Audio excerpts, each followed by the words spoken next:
Right now, your body may feel like a high-altitude forest as the first heavy insulating snow begins to drift down through the dark. You are exhausted by the internal franticness of a season that refuses to end, a relentless push to remain productive and in bloom even as your own branches are brittle with the frost of sheer fatigue. There is a specific hollow guilt that lives in your chest tonight, the feeling that if you were to finally stop moving, to finally halt the internal machinery of planning and fixing, you would simply disappear into the gray. You are standing in the quiet entrance of your own exhaustion, fearing that this profound need to withdraw, to hibernate, to be still, is a sign of your own fading. The room around you is cooling, the air is settling, and there is no light spilling in from the hallways of tomorrow. There is only the dim, amber glow of the present moment and the sound of your own, slow, steady heartbeat. You are not broken because you feel this stalled, heavy resistance. What you are experiencing is not a failure of character. It is a fundamental misunderstanding of the rhythms that sustain a human spirit. Tonight, we will not force the mind to be silent, nor will we try to shame your spirit into blooming before the spring has actually arrived. Instead, we will explore the wisdom of the cave, learning how to trust the protective dark and recognizing that this quiet retreat is not an ending, but a necessary sacred space. If it feels right, take a slow, unhurried breath, letting it fill your lungs with the same hushed, expansive calm as a forest under fresh, deep powder. You are safe enough to soften. You do not have to solve the entire geography of your life tonight, and nothing is required of you but to listen. The paradox of the hiberner is this: you fear that by pausing, by allowing yourself to be unproductive, you are inviting a permanent winter of the soul. You believe that if you do not constantly curate the outward appearance of growth, you have somehow lost your purpose. Yet, the Buddhist insight is quite different. Life moves in cycles, not straight, unwavering lines. Suffering is created by the mind's demand for constant, outward flowering, regardless of the season. True peace is found in surrendering to the natural phases of dormancy, recognizing that this quiet retreat is not a death of the self, but the sacred space where true growth happens. Maybe you have felt this too, the way you look at your life and see only the areas where you are stuck, the projects that have stalled, the parts of yourself that feel like they have gone cold. You compare your internal stillness to the frantic, visible output of the world around you, and you feel a sharp, biting shame. You pretend you are okay. You force a smile. You check your tasks as if they were a list of defenses against the dark, and you fear that if anyone saw how deep your need for rest truly was, they would see only emptiness. This is the weight of the stalled season, the sharp, stinging memory of how vibrant you used to be. You do not have to carry that version of yourself anymore. The forest does not mourn the loss of its leaves, it trusts the cycle. And you, dear friend, do not have to mourn the quiet that is currently washing over you. If you are willing, shift your focus to the sensation of your weight against the surface beneath you. Feel the way your body rests, the way your muscles are finally beginning to slacken, losing that rigid, alert posture you have held throughout the long, strenuous hours of the day. You have been sitting as if you were still watching the perimeter of your own life, bracing yourself against the unpredictability of the next demand. But tonight, the invitation is simply to let the guards rest. You don't have to be the overseer of everyone else's season. You only have to be the one who sits in the quiet, listening to the resonance of the night as it settles into the cave of your own mind. Can you feel the subtle change when you release the tension in your fingers? That is the sound of a weary spirit finally being allowed to touch the earth, rather than being forced to sprout in the frost. You are already beginning the process of release, and there is no pressure to hurry the pace of your own regeneration. You have spent so much time being the gardener who worries about the climate of the world, the one who tracks every cloud with an anxious, analytical eye, the one who keeps a list of every sprout that must be perfectly executed before the sun sets. This is the identity of the perpetual grower.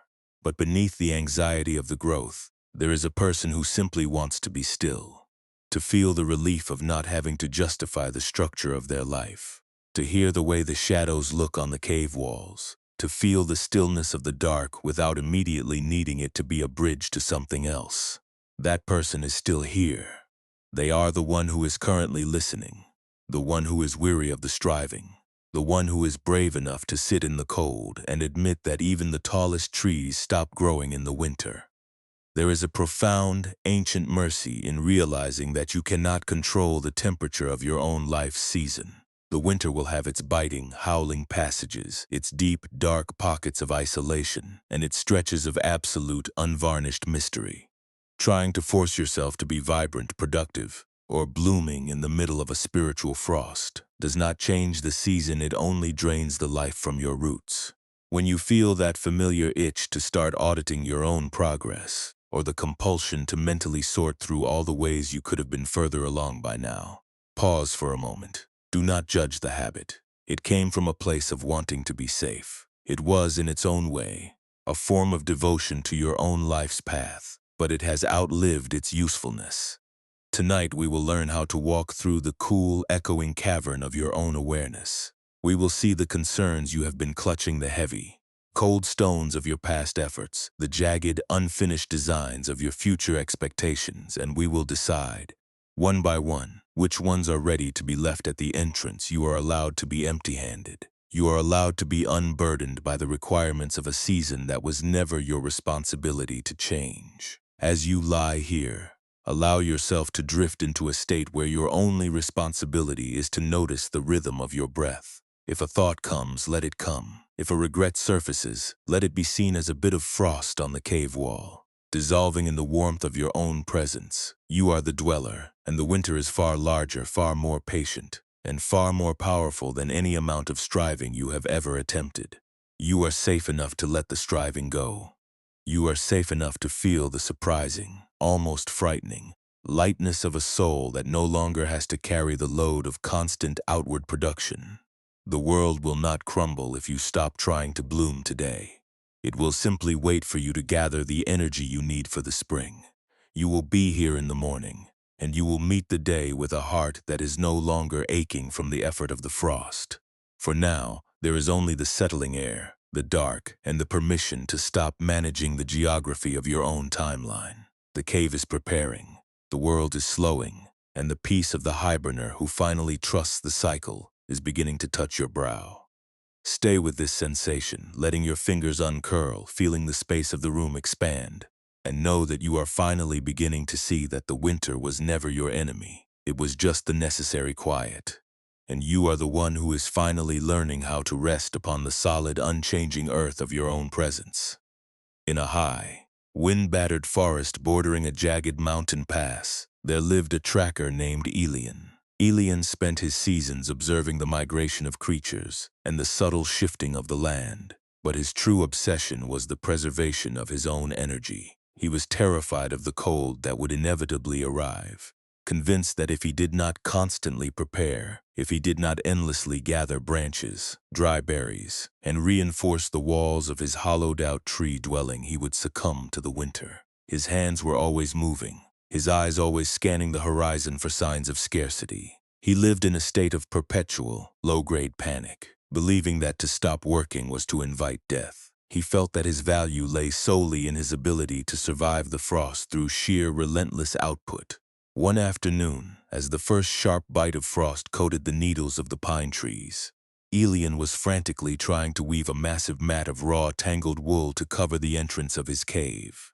His fingers were stiff with cold, his breath coming in sharp, shallow bursts, and he was covered in coarse fibers. He was working so fast that he was fraying the wool, knotting it into a jagged, uneven mess. A local tracker from the valley, a man named Kale, who was known for his ability to find peace even in the most brutal storms, walked up to the entrance. Kale did not offer to help. He did not tell Elian to slow down. He simply stood there, leaning against a sturdy larch tree, watching the frantic motion of Elian's hands as if he were observing the flight of a bird.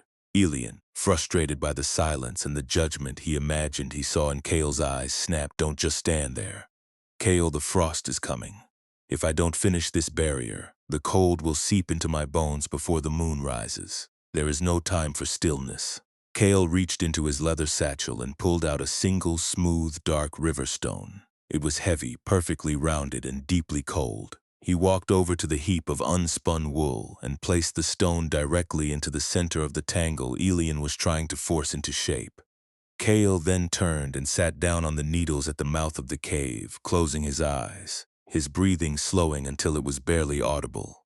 Elian stared at the stone nestled in the wool. He felt a sudden, irrational urge to scream. The stone was heavy, and it disrupted his rhythm, yet he couldn't bring himself to move it. He sat back, his arms trembling from the strain. The cold was indeed biting, and the wind began to howl through the upper canopy. But for the first time, Elian actually looked at the cave entrance. He noticed that the snow was not attacking the tree. The snow was merely falling. He noticed that the trees were not bracing themselves against the wind, they were swaying with it. He looked at the river stone, so dark and indifferent in the midst of his frantic weaving, and a strange, hollow quiet began to seep into his chest. He realized that he had been spending his life weaving a mat for a future that hadn't happened yet, ignoring the warmth that was already there. He reached out and touched the stone. It was freezing, but it was solid. It felt like the core of the mountain itself, a reminder that some things do not need to move to be strong. Elian took a long, shivering breath, letting his shoulders drop for the first time in months. He didn't finish the mat. He didn't even try. He pushed the pile of wool aside, picked up the cold stone, and held it against his palm, letting the chill sink into his skin until the heat of his blood pushed it away. He sat with Kale, watching the snowflakes spiral down, and realized that the frost would come whether he was afraid of it or not. The transformation was not that the cold disappeared. The cold grew deeper, the nights grew longer, and the hunger remained a constant companion. But the way Elian inhabited the cave changed entirely. He stopped treating his life as a defensive perimeter. He stopped checking the entrance every hour to see if the snow was breaching the barrier. He realized that the cave was not just a shield against the winter, it was a sanctuary provided by the earth. He began to see his time of stalling not as a failure, but as a biological imperative, a necessary retreat into the dark where he could finally stop being a laborer and start being a living creature. He forgave himself for all the years he had wasted in the panic of the harvest, not by pretending the hunger hadn't been real, but by accepting that he was currently in a different phase of the cycle. He chose a small daily discipline. Each time he felt the panic rise, the need to go out and gather, the urge to pace the cave floor, he would place the river stone on his chest and focus entirely on the rise and fall of his own ribs. He would breathe, and he would remind himself that the winter was an event, not a command. He was not required to change the temperature. He was only required to stay warm, to stay still, and to stay present. The thoughts that told him he was falling behind, that he was wasting his life by sleeping, that he was becoming less because he was doing less. He stopped treating these thoughts as facts. They were just the winter wind rattling the branches of his mind. He was the trunk. He was the root. He was the one who knew how to wait. This is the deeper recognition. You have been walking the mountain path of your own life with a soul that is frantic to reach the summit. Even while your body and your spirit are crying out for the shelter of the cave, you have lived in a state of constant, high-altitude anxiety, convinced that if you stop moving, if you stop producing, if you stop blooming for the sake of those who are watching, you will lose your way or your worth. But look at the season you are in. You have been demanding a summer harvest in the middle of a spiritual frost. You have been judging your own dormancy as if it were a defect, rather than the most sacred protective part of your development. The suffering you are carrying is not the pause itself. It is the demand that you keep running, even when the mountain tells you to halt. You fear that if you let yourself truly rest, you will never find the motivation to start again. This is the great lie of the striving mind. The truth is that you are not losing energy by resting. You are conserving it for the inevitable return of the light. The forest does not grow because the trees decide to work harder. The forest grows because it trusts the rhythm of the year. And you are a part of that same ancient, reliable cycle. You do not need to conquer the transition. You only need to learn how to inhabit it.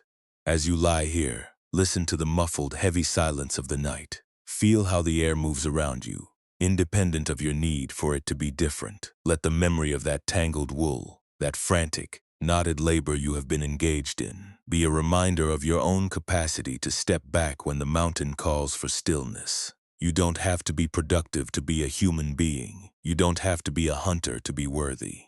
You only have to be present for the quiet and for the feeling of the heavy, cold stone as it rests on the surface of your heart. You are doing fine, and the spring will return. Even if you cannot see the path forward tonight, stay with this sensation, letting your fingers uncurl, feeling the space of the room expand, and know that you are finally beginning to see that the winter was never your enemy. It was just the necessary darkness, and you are the one who is finally learning how to rest within it. The path is silent, the frost is deep, and you have reached the point where you no longer need to be the architect of your own growth. You only need to be the guest of the season.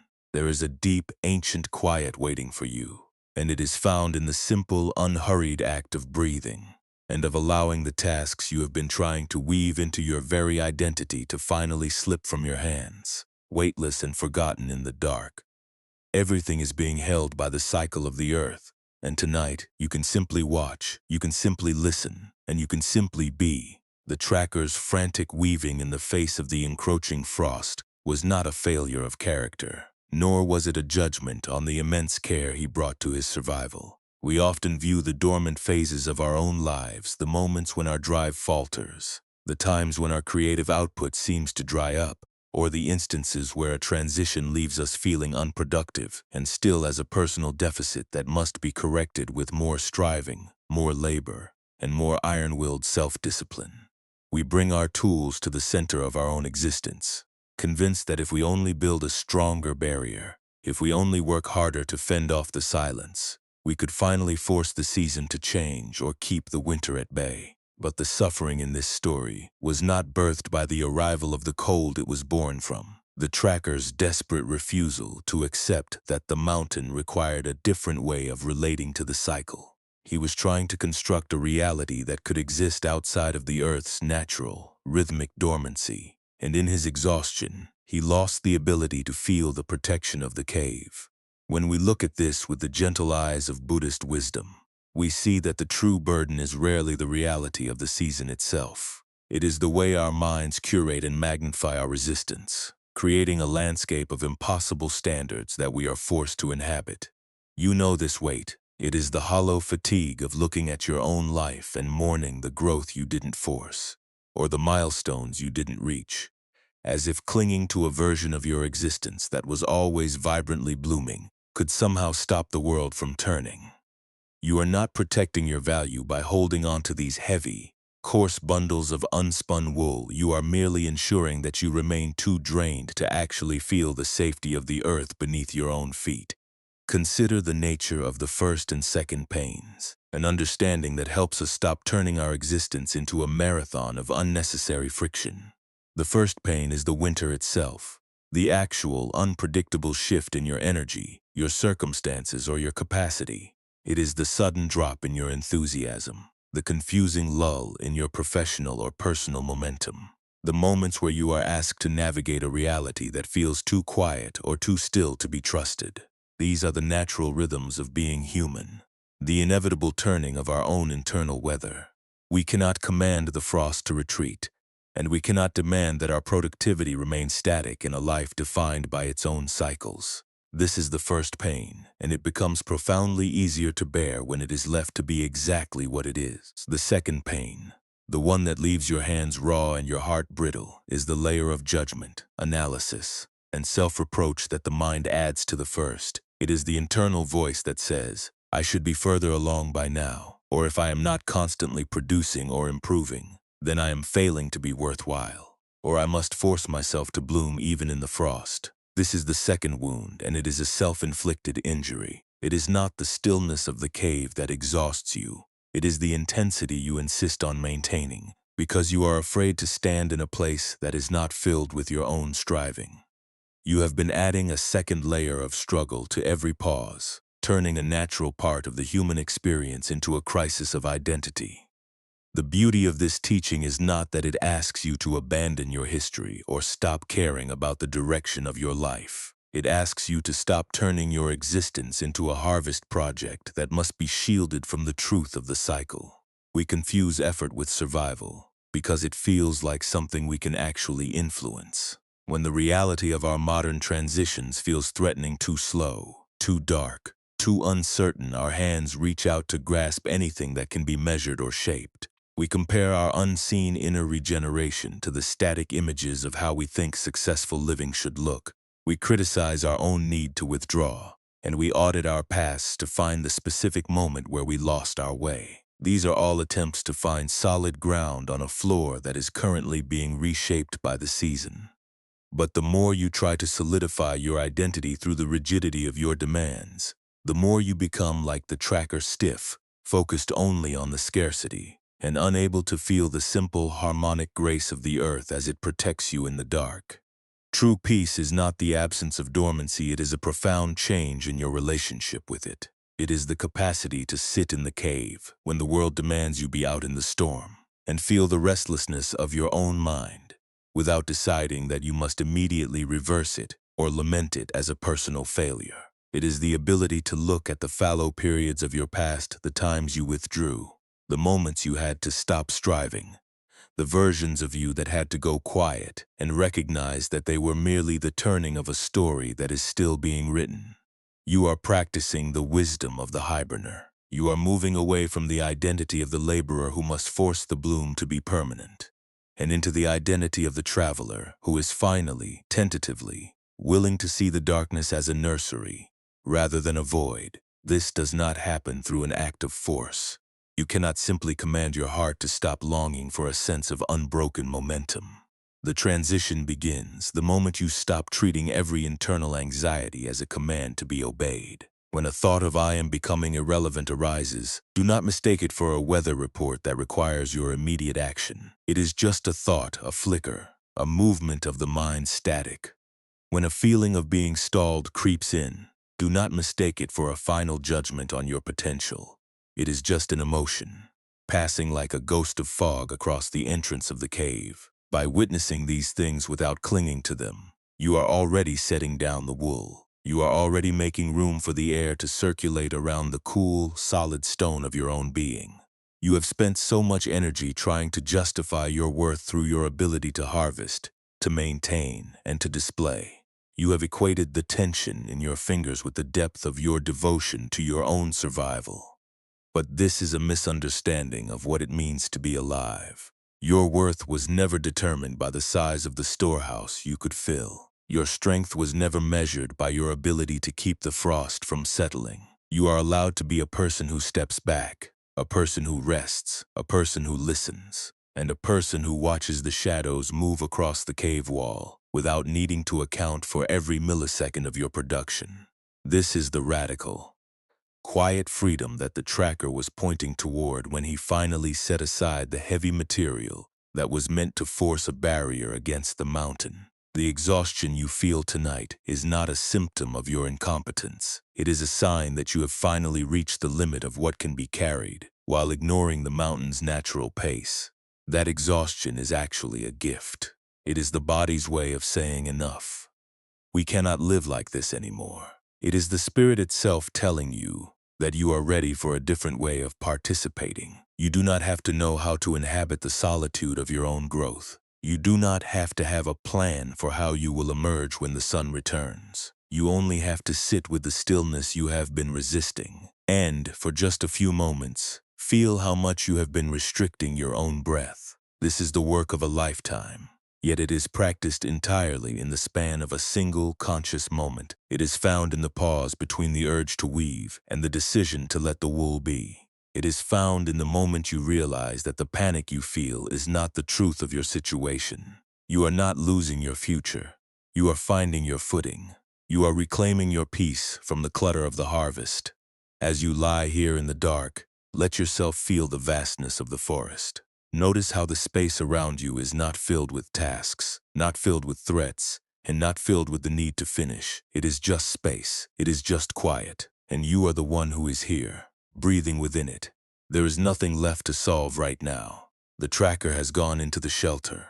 The wool is resting, and you are sitting on the floor of your own sanctuary. The night is deep, the wind is quieted to a low, steady hum against the trees, and the panic is left in the frost. You do not have to be the one who ensures the cycle stays predictable. You do not have to be the one who manages the temperature of everyone else's season. You are simply the one who is breathing, the one who is listening, and the one who is beginning to realize that the dark was always much warmer and more nurturing than you were told. Stay with this softness for a little longer, feeling the rhythm of the dark, and know that you are finally, mercifully, allowed to be empty of ambition. The world will continue when the light comes. But tonight, the sanctuary is only the space beneath your skin, the quiet in your mind, and the peace of a heart that is finally learning how to rest without the weight of the harvest. Everything you have gathered was for a reason, but now the labor is finished, and the spirit is finally, beautifully, free to sleep as it will. The trees are waiting, the earth is deep, and you are exactly where the season has brought you, safe on the floor of your own quiet heart.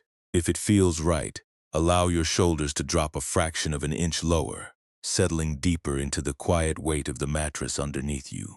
Imagine for a moment that you are resting your back against the solid, dry earth at the very back of that mountain cave, completely out of reach of the biting mountain wind. You have spent so many months bracing your physical frame against the coldness of your transitions, tightening your muscles as if physical effort could force the seasons to accelerate.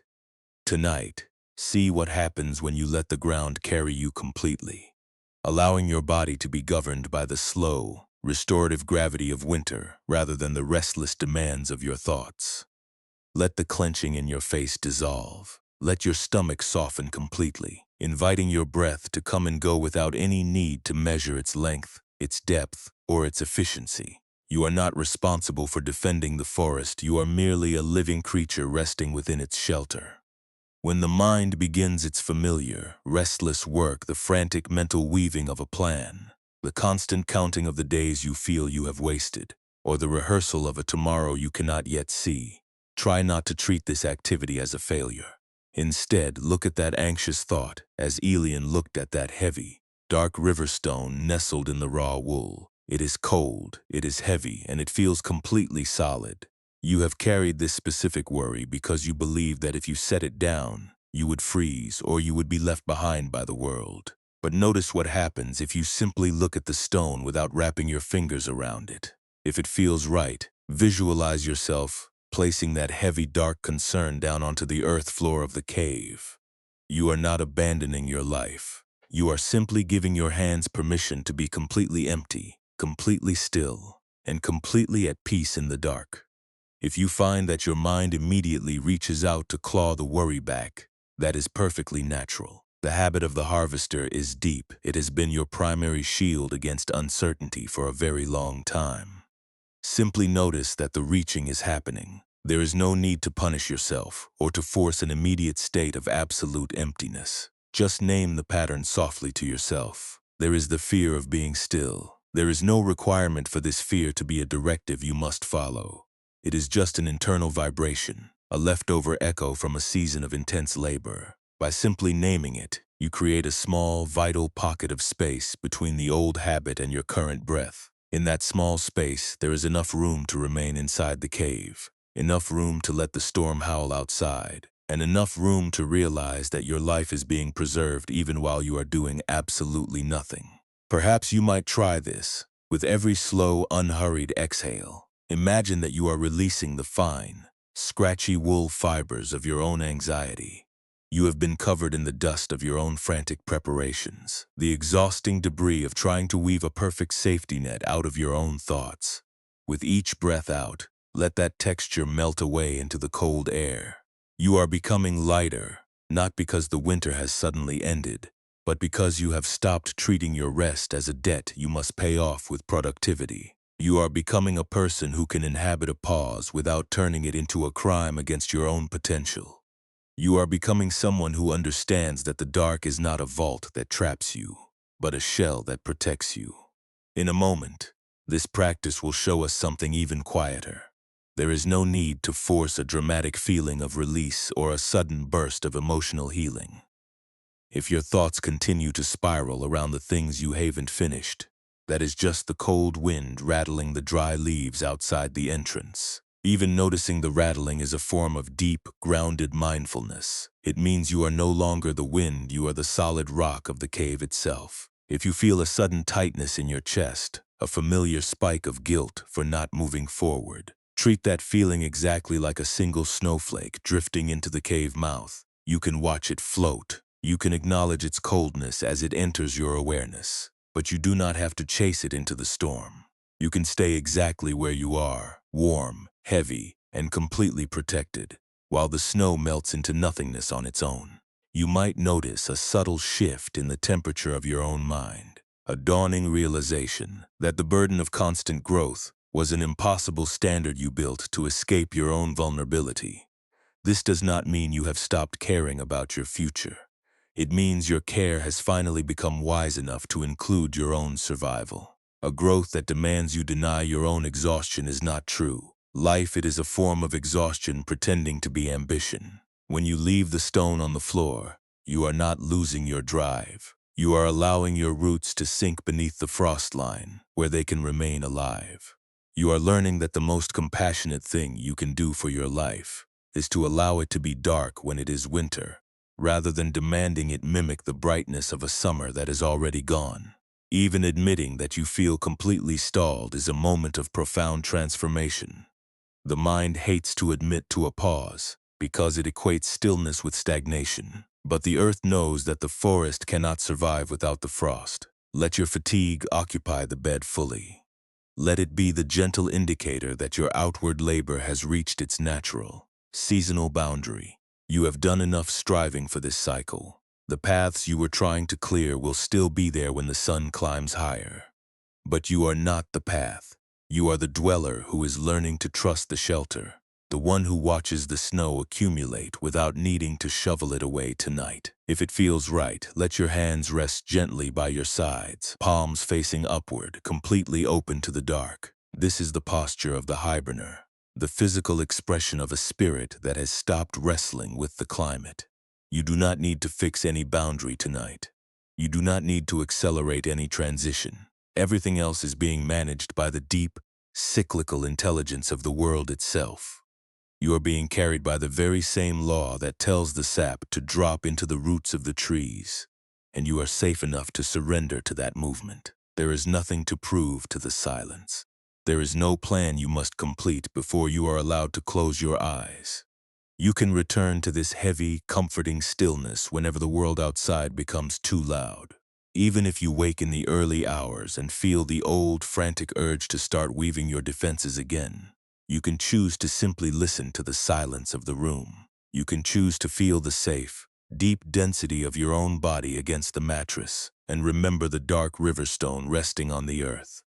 You can choose to see the worry as a visitor and let it sit at the entrance without inviting it to your bed. It is a daily practice of absolute self-forgiveness, a slow, gentle turning away from the frantic requirements of the world and toward the vast, quiet sanctuary of your own internal winter.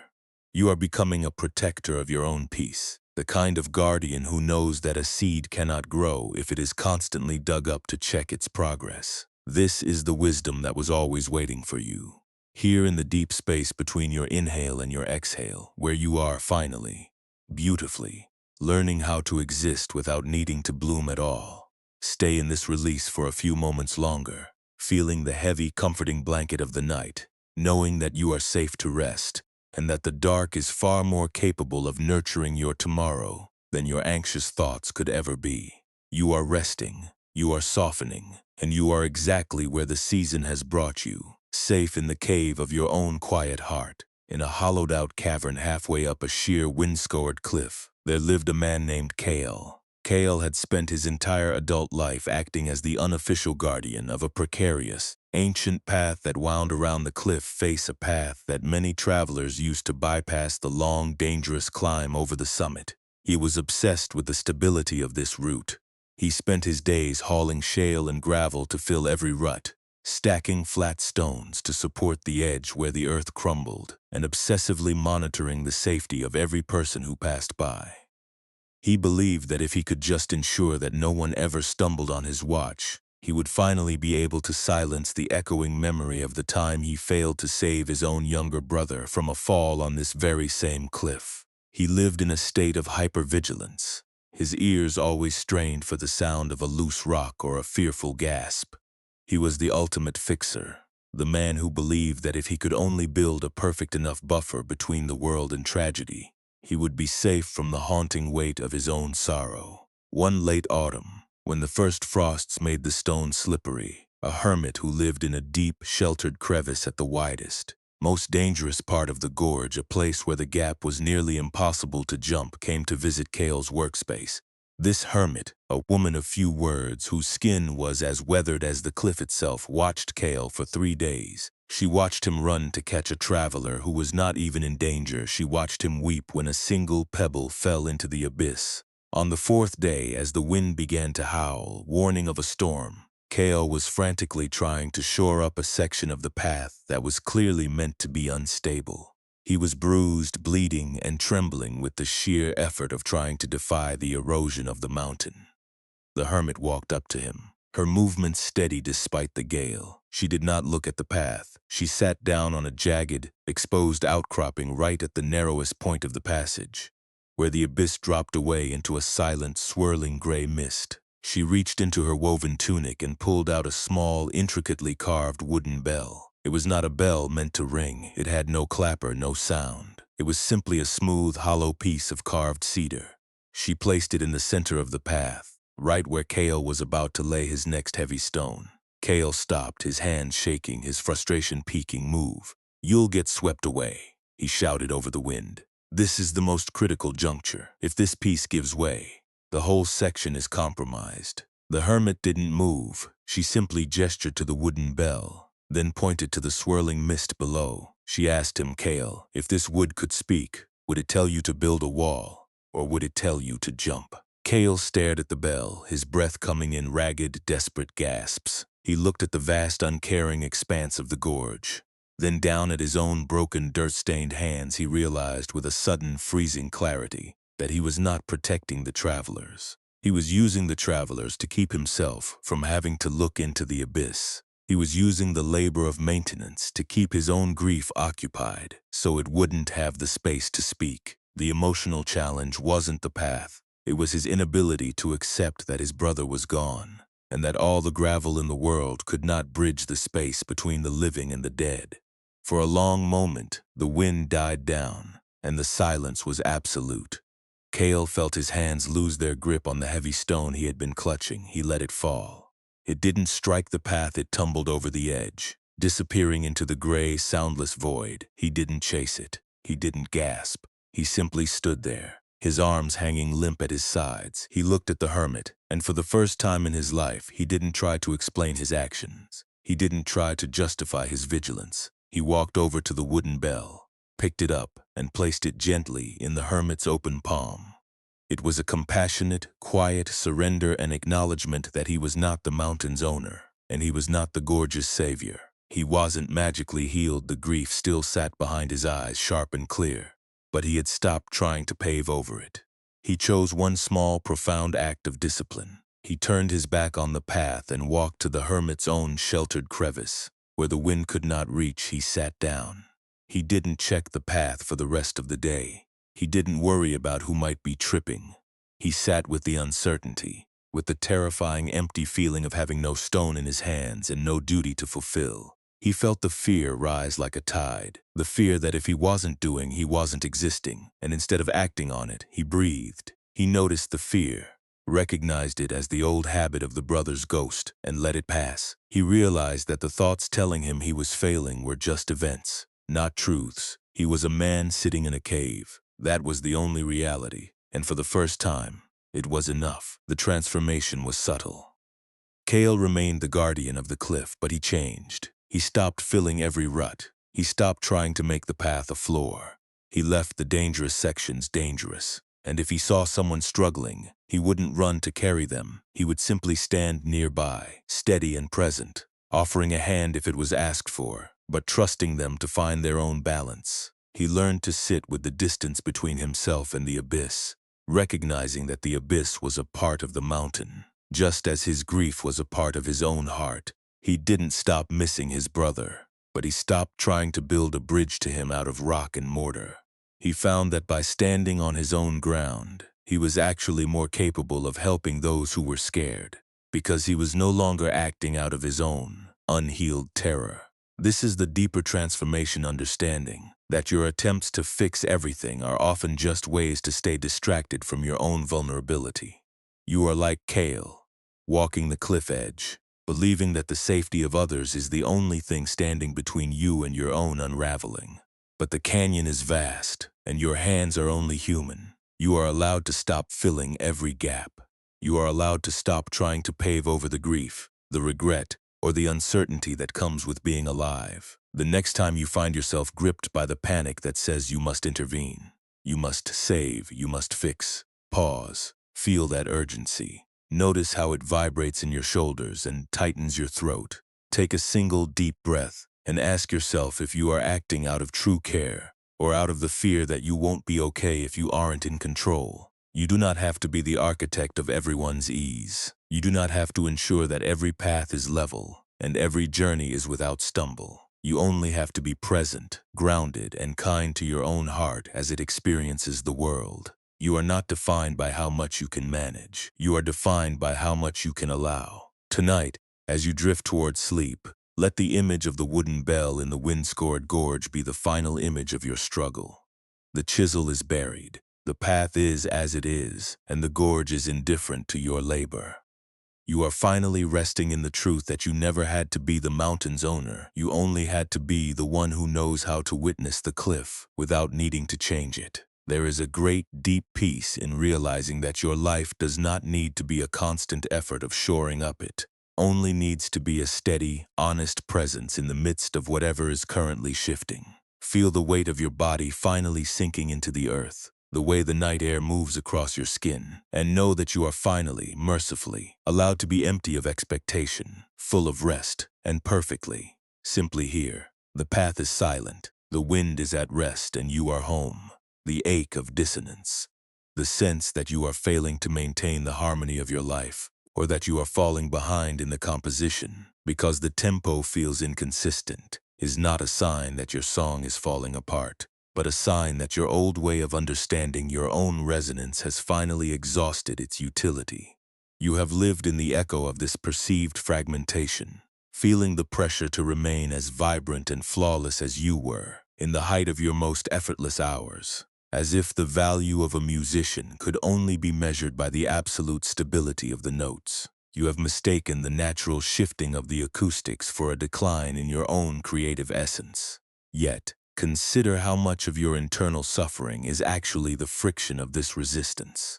The way you use your mind like a tuning fork that only knows how to vibrate at a frequency of agitation, trying to force the rhythm of reality into a rigid, unmoving shape so that you can insist on a melody that no longer exists in this changing air.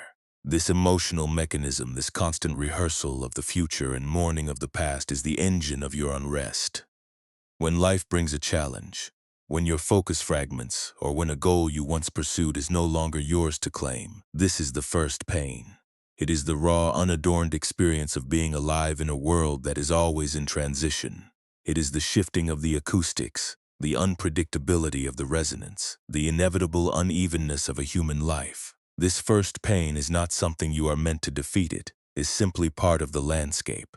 But the mind, in its fear of being out of rhythm, adds a second, far heavier layer of struggle. It adds the judgment, the comparison, and the desperate, frantic effort to keep everything exactly as it was. It adds the shame of feeling muted, the fear that you have somehow lost your connection, and the internal voice that demands you strike a chord even in the dimmest, most erratic silence. This is the second wound, and it is a self-inflicted burden. It is not the silence of the valley that exhausts your spirit. It is the intensity you insist on maintaining, because you are afraid to stand in a place that is not filled with your own noise. You have been adding a second layer of struggle to every pause, turning a natural part of the human experience into a crisis of identity. When you treat your natural need for stillness as a lapse in your ability to perform, you are doing violence to your own heart.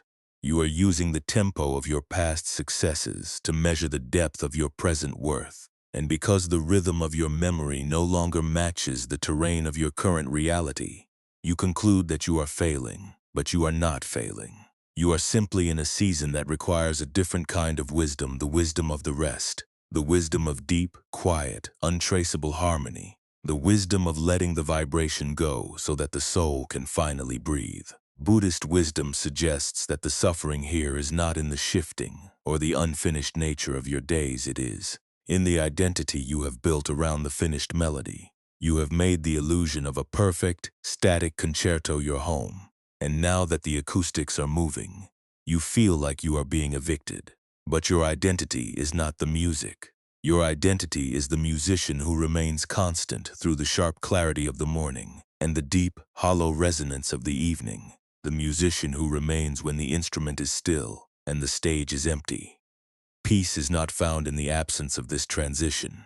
It is found in the capacity to stand within the transition without adding the second wound of self-reproach.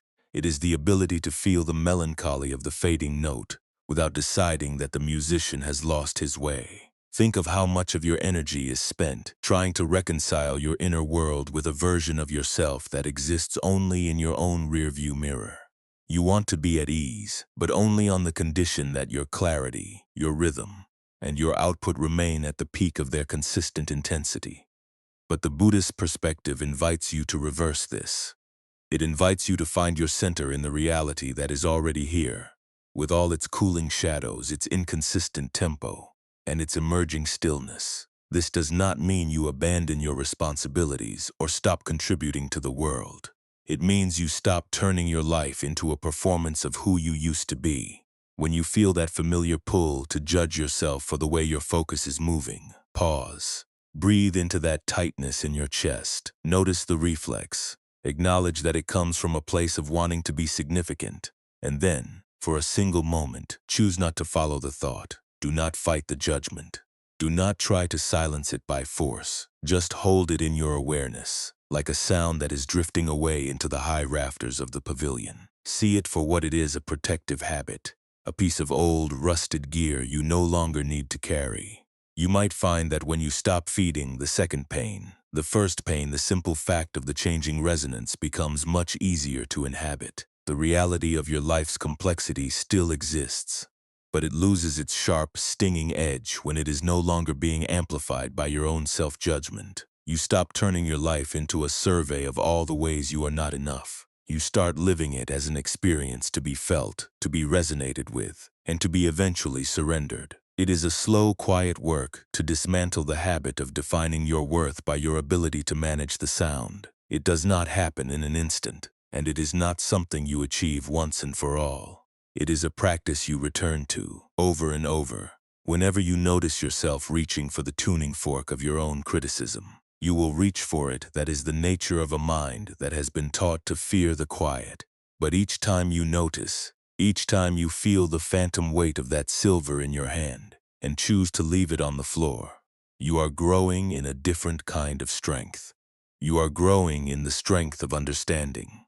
You are learning that you are not the notes that form. You are the one who watches them appear, the one who remains when the melody is blurred, and the one who knows that the quiet, unmeasured moments are not a waste, but a sacred, necessary space for the spirit to expand. Many of the things you fear, the loss of your former tempo, the discomfort of the transition, the feeling of being removed from the frantic pace of the world, are not actually enemies of your peace.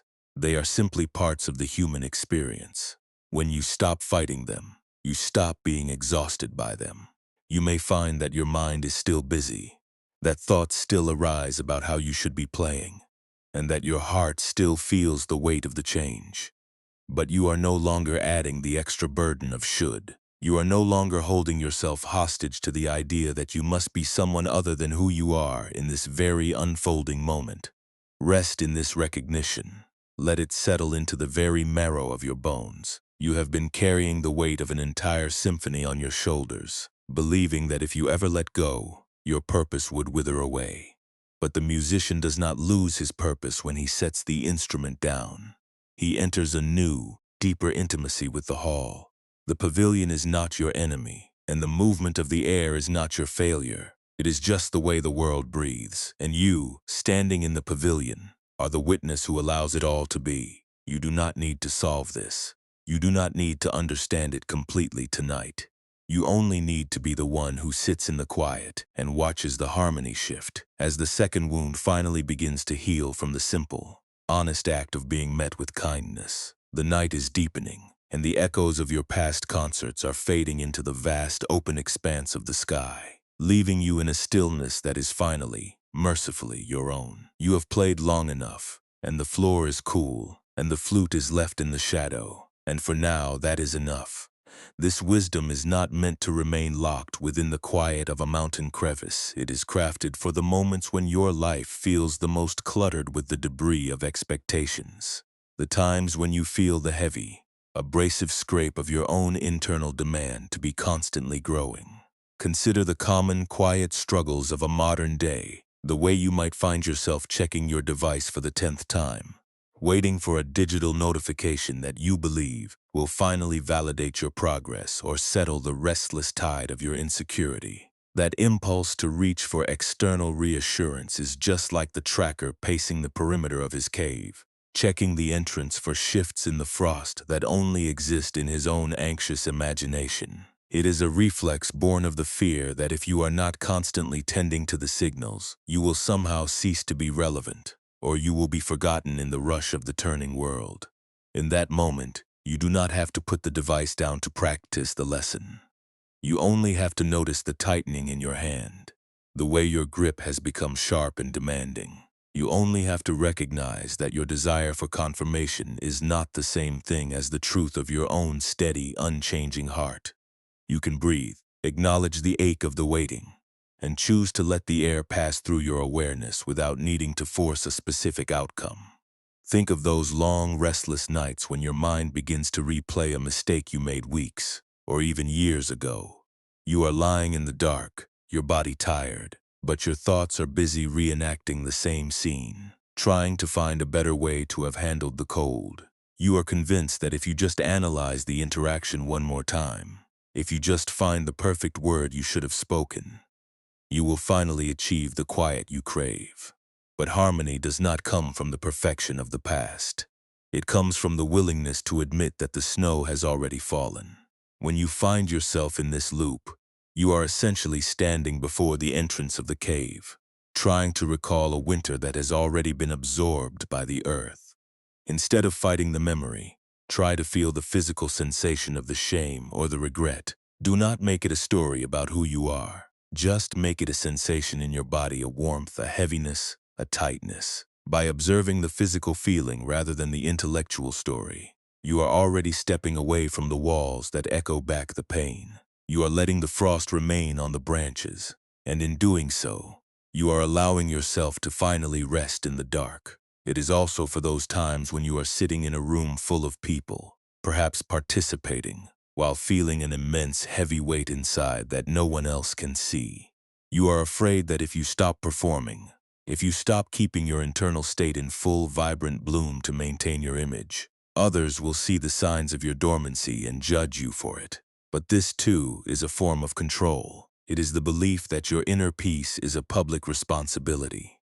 You can care for others, you can be present for them, and you can still allow your own inner world to be unsprouted and vulnerable. You do not have to be a polished, finished blossom to be worthy of belonging. You are allowed to be in the middle of your own turning, even if that turning looks messy or quiet to the rest of the world. When you feel the heavy guilt that comes with needing to rest, recognize it as the voice of a critic who thinks they have the right to demand your constant output. You do not have to earn your right to breathe. You do not have to earn your right to be still. The forest does not earn its peace, it simply inhabits the space where the cycle happens. You can do the same. If your mind tells you that you are falling behind, or that others are further ahead, or that you have not achieved enough to justify a quiet moment, tell yourself that these are just reflections of the wind.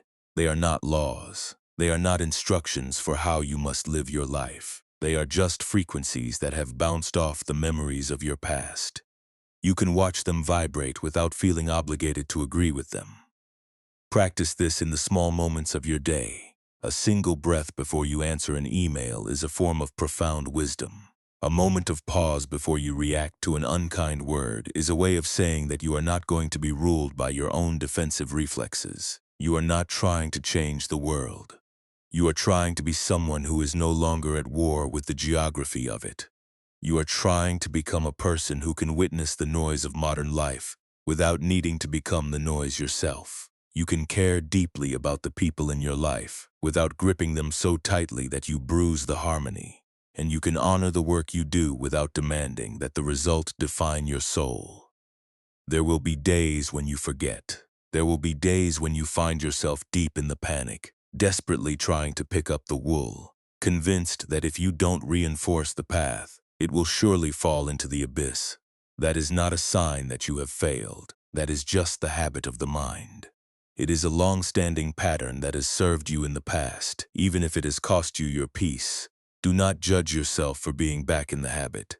Simply notice the weight of the wool in your hand. Feel the tension in your fingers. And then, with the same gentleness you would offer a tired friend, set the wool on the ground.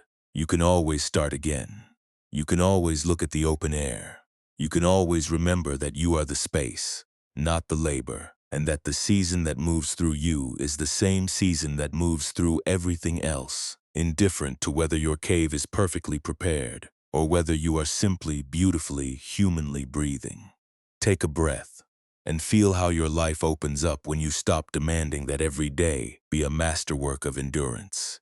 You have spent so much energy trying to justify your existence through your ability to maintain a pristine, prepared internal shelter. But the shelter was never the point. The point was the quiet that was waiting while you were busy trying to manage the temperature. You are here now, you are safe. The world is continuing its turning, and you are not required to hold the season steady. You are only required to be present, to witness the shift, and to breathe with the quiet, steady rhythm of the mountain. This is not a task for tomorrow. This is the practice for this very moment, as you drift toward a rest that no longer needs to be earned, but only allowed. You have been carrying the weight of a harvester for so long that you have forgotten how light you are without it. Every time you catch yourself performing, every time you catch yourself reviewing your work to see if it was right, see if you can just smile at the reflex. It is a very human thing to want to be secure. But you do not need to be secure in the eyes of everyone to be at peace. You only need to be honest with yourself. When you let go of the need for an external structure, you find that the cave becomes much larger. It becomes a place where you can sit and do nothing, where you can think and let it pass, where you can feel and let it soften, without any of it ever being a final judgment on your worth. This is the freedom of a heart that has finally surrendered to the geography of the room. It is the peace of knowing that you are already whole, and that the only thing you ever had to do was to stop managing the construction for the life that is already unfolding. Stay in this awareness a little longer, feeling the air move through you, and know that you are finally beginning to see the way forward, one empty-handed, quiet step at a time. The wool is gone, the cave is still, and you are left with nothing but the soft, shifting currents and the permission to let it all be exactly as it is. While you finally truly let go, the high-altitude forest is deeply hushed now, draped in a silence that feels less like an absence and more like a warm, protective shroud. Outside the entrance to your sanctuary, the mountain winds may still stir the frozen branches, but here in the dark, the temperature has become steady, gentle, and profoundly still. All the frantic weaving, all the anxious mapping of the path, all the restless desire to force the spring to arrive has all dissolved into the heavy, soft earth of the cave floor. You are no longer required to be the one who fends off the winter. You are simply the one who is safe within the cycle, resting in the same way the mountain roots rest beneath the frost. Feel the dense, comforting weight of your own body as it finally yields to the support of the floor that does not ask you for anything, the floor that simply holds you, steady and complete, exactly where you are. The breath that moves in your chest is no longer a tool you use to regulate your performance. It is the natural, tide-like motion of the forest itself. It moves slowly, quiet as a heartbeat in a sleeping wood, and with every exhale, You are releasing another layer of that old, scratchy tension you once believed was your only protection. It is slipping away into the shadows, leaving behind only a feeling of immense, open space. There is no longer a need to check the entrance for storms. There is no longer a need to measure your worth against the output of the light. The darkness is not an enemy to be conquered, but a cradle that understands the necessity of your pause. Sink deeper into the dark, letting the last remnants of your striving settle like fine dust onto the cave floor, forgotten, inert, and entirely at rest. Your mind, once so busy counting the days and auditing the harvest, is now content to simply dwell in the dim, amber glow of the present. The thoughts that once demanded your obedience are distant now, like the fading echoes of a bird calling from a faraway ridge. They have no power here in the shelter. They have no meaning in the deep, protective quiet of the dormancy. You are not losing your identity by letting these thoughts go. You are finally returning to the original, unadorned state of a creature that knows how to survive, how to thrive, and how to surrender without needing to understand the map. You are perfectly placed, perfectly safe, and perfectly held by the intelligence of a cycle that has been turning since long before you began your climb. There is a profound, unhurried permission in this stillness. You do not have to solve the transition, and you do not have to know the path of the coming season. You only have to remain here, nestled in the warmth of your own awareness, letting the heavy, beautiful weight of your own existence be enough. The world outside will continue its turning. The frost will eventually soften, the needles will turn green, and the movement will return to your limbs in its own good time. But for tonight there is only the cave, the silence, and the knowledge that your effort was never the thing that kept the forest alive. You are finally, truly allowed to stop solving your own life. You are allowed to be empty of ambition and full of rest. As you drift toward the edge of sleep, feel the way your consciousness begins to blur at the edges, merging with the soft, steady stillness of the mountain forest. The sharp lines of your responsibilities are softening into the velvet dark, and the urgency that once kept you awake is being replaced by the slow, magnetic pull of the earth. Everything that was once urgent is now just a distant hum, a whisper of wind that no longer touches your skin. You are letting go of the weave, letting go of the stone, and letting go of the need to be anything other than the quiet, breathing presence that now rests in the center of the dark. The forest breathes with you. The earth beneath you is waiting, patient and eternal. You are drifting now, sinking deeper into a sanctuary that was never closed to you, only obscured by the frantic pace of the harvest. You are falling into a sleep that is not an end, but a deep, sacred return to your own capacity for stillness. All the things you thought you had to defend have already been cared for by the rhythm of the year. All the things you thought you had to be have already been replaced by the grace of simply being. Sink into the quiet, sink into the dark, sink into the safety of the earth that has been waiting for your arrival. If you no longer had to prove that you were worthy of the spring, would you finally be able to sleep within the beauty of the frost?